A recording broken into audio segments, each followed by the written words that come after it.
శవ రాజకీయాలు చేయడం చాలా పెద్ద అలవాటు వీళ్లకు. తండ్రి చనిపోతే 5 ఏళ్లు శవ రాజకీయాలు చేశారు.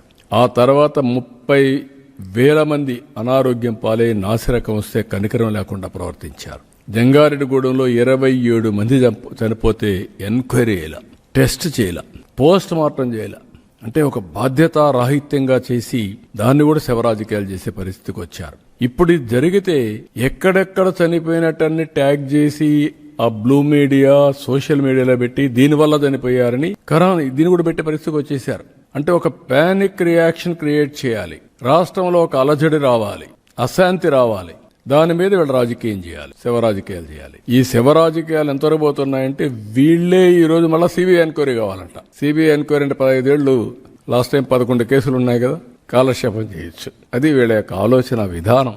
కోరస్ డెవలప్ చేశారు, మార్నింగ్ ఒకడు, మధ్యాహ్నం ఒకడు, సాయంత్రం ఒకడు. అంటే ఏమనుకుంటున్నారు మీరు?